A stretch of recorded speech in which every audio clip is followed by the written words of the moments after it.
Ann Smith Coleman was my grandma's mother. She lived on the corner from us in a little red house, a little red adobe house, and we always called her Little Grandma. Her name was Little Grandma. And we would always go over and visit her, and we would ring her bell, and then while she was coming to the door, because it took her a long time to come to the door, we'd put our finger in the adobe bricks and would make little holes into the bricks, so she had all these bunch of little finger holes in the brick. And then when she invited us into her house, I just remember the tall ceilings and the pictures. They would put the nails up on by the ceiling and then hang the pictures up that high, so all the pictures on the wall were ceiling high, and the ceilings were maybe 10-foot ceilings. And that's all I remember.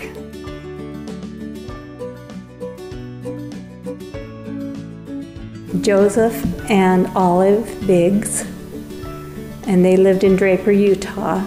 We lived in Smithfield, which is maybe 2 hours away now, but back then it would take us all day to drive down there. And whenever we wouldn't go real often, but whenever we go, I always just remember what a long drive that was down to Draper. And my great-grandpa was really tall and thin, and my grandma was really short and stout. And I always would think of Jack Spratt could eat no fat, you know, his wife could eat no lean, because they were such a interesting couple. I remember they lived in a little tiny house, and my great-grandpa would have to duck his head to go through the doorway. And I remember swinging in the tree once we got down there, it would take forever for us to turn around and go back home. While my parents visited, would just go out and swing in their trees.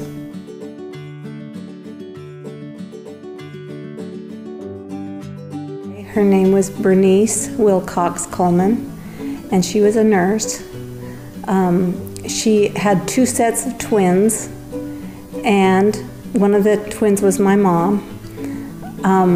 While she had the one set of twins, she was still being a nurse, and another woman had twins and died, and so my grandma nursed all 4 twins for the other lady that had died, plus her own twins. She had a single birth, was her first one, then she had a set of twins, and then 2 years later she had another set of twins, and then she had a single, so she had 6 children in all. And she was very tall and thin, and I just remember how kind she was to everyone. She was always caring for someone. Even though she was a nurse, she was still always, you know, caring for people all the time, and any time that we got hurt, we'd always just run over to Grandma Coleman and she'd take care of us.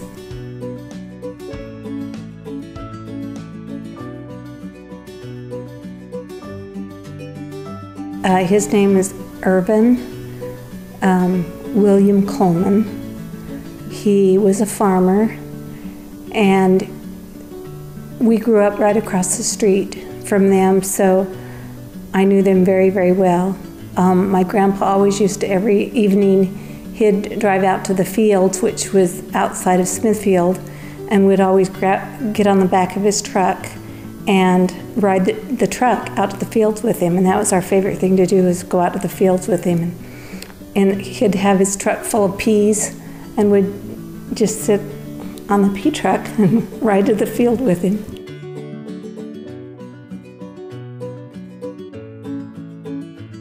It's Della Biggs Larson. Her husband, my dad's father, died when he was 6, and then she remarried, so we always knew her as Grandma Benoit.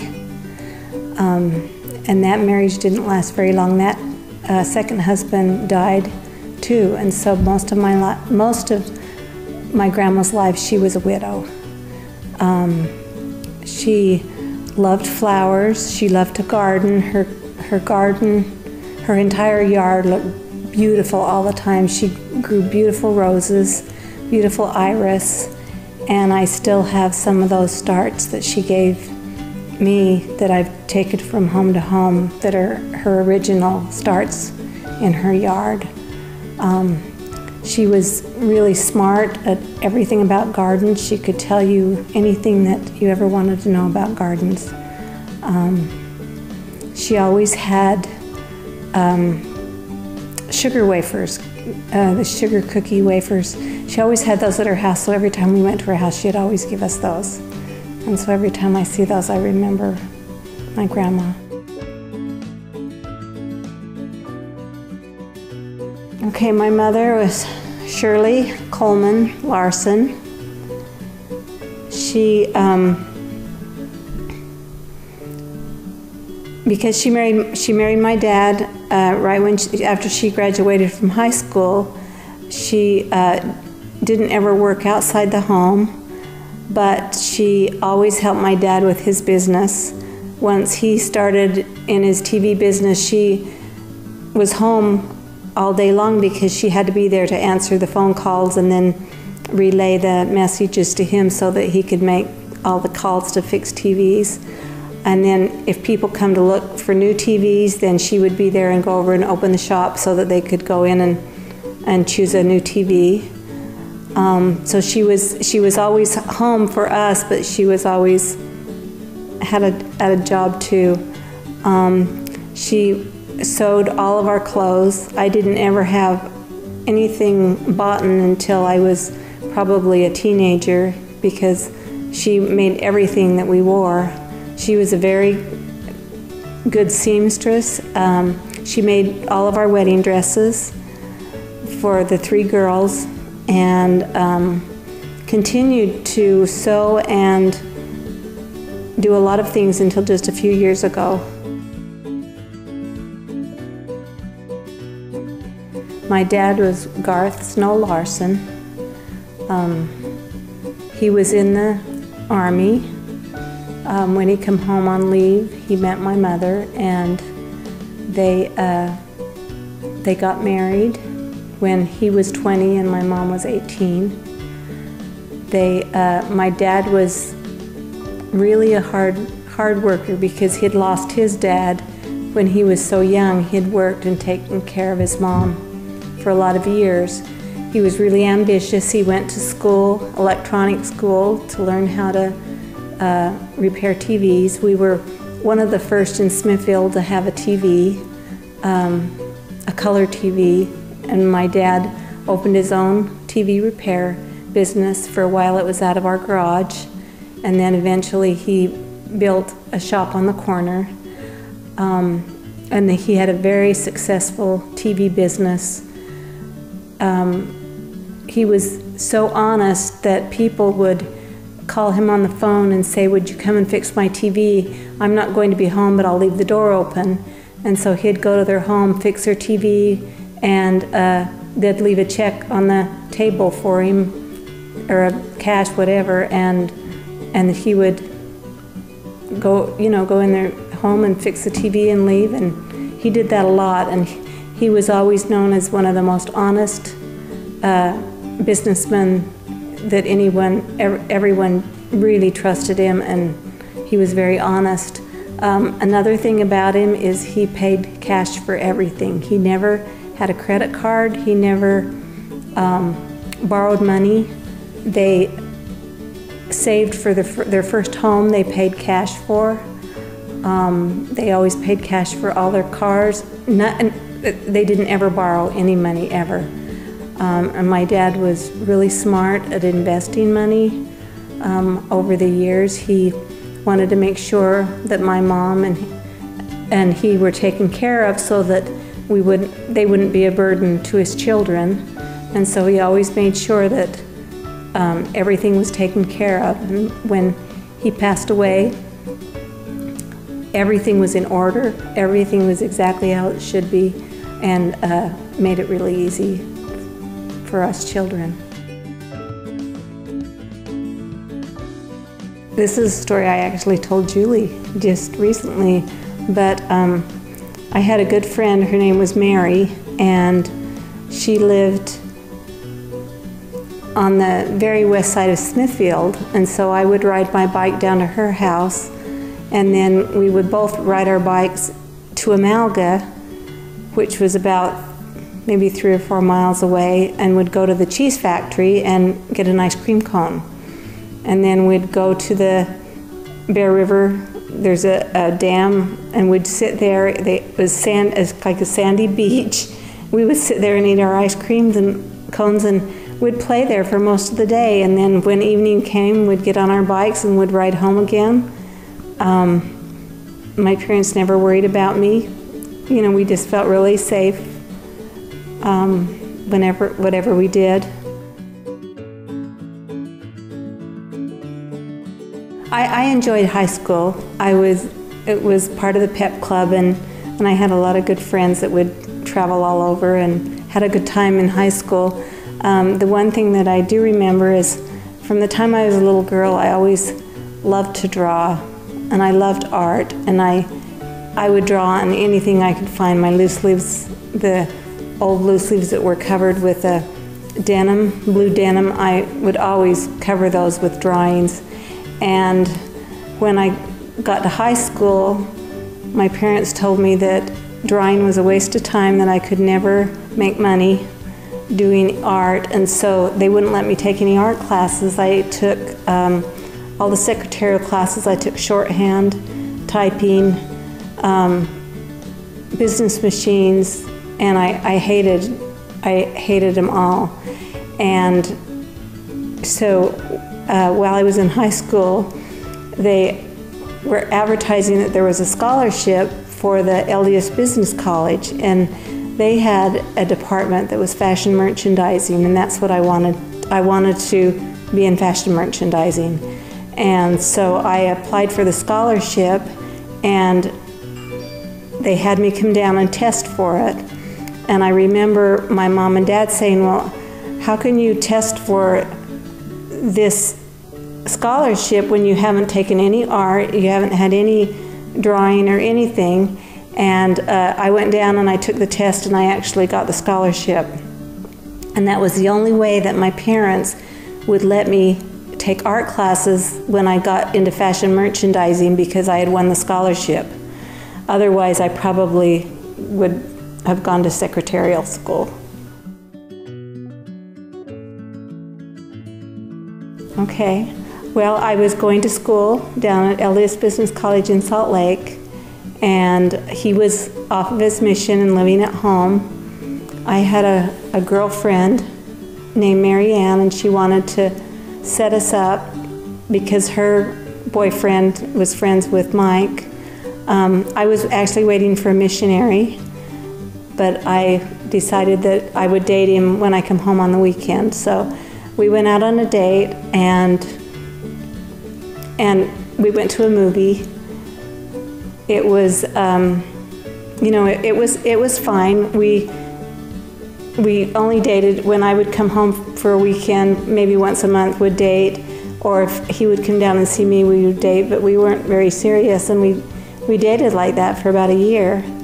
And my brother got married, and so I come back to go to his, you know, reception and everything. And the night of his reception, then we got engaged. Mike and I got engaged, and then that was in December, and then we got married the following April.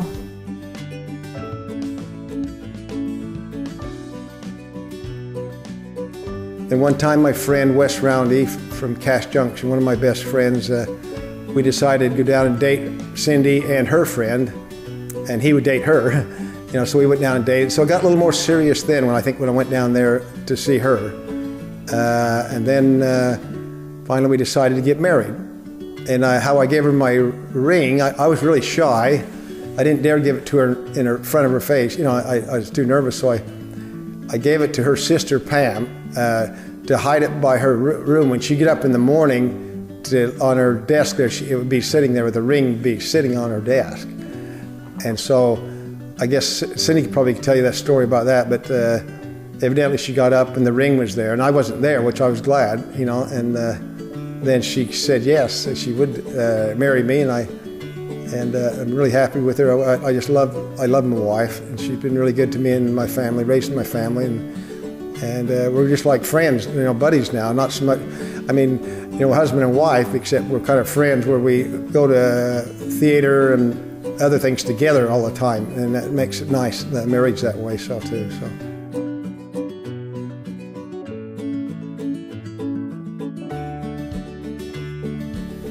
I loved raising the kids.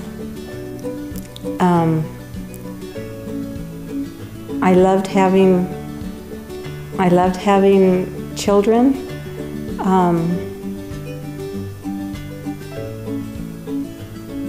People told me that when they got to be teenagers that I would have a really hard time, and I really enjoyed them as teenagers. I enjoyed being able to talk to them and having them be able to carry on a conversation back with me, which you can't do when they're little, but I enjoyed them little. I enjoyed when they were new babies.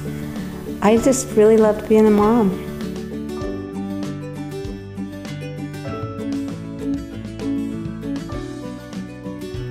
When we first got married, my brother was a landscape architect, and we visited him, and when I went into the business that he was in, there were graphic designers there.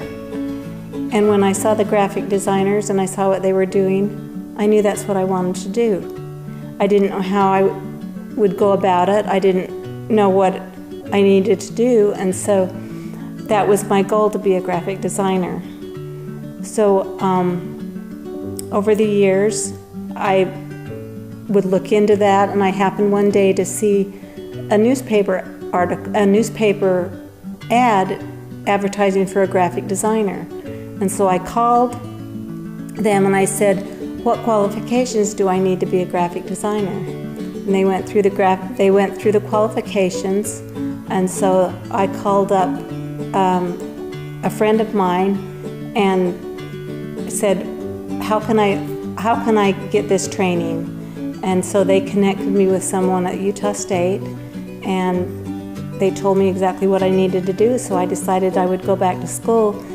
When I first went back to school, I took only the classes, the graphic design classes. I didn't take any of I kind of did it backwards, because most people take all their generals and then specialize. Well, I took all the specialized classes first. Everything I took was graphic design classes. And then once I had all those classes done, then I applied for another job that was advertised, and I got the job.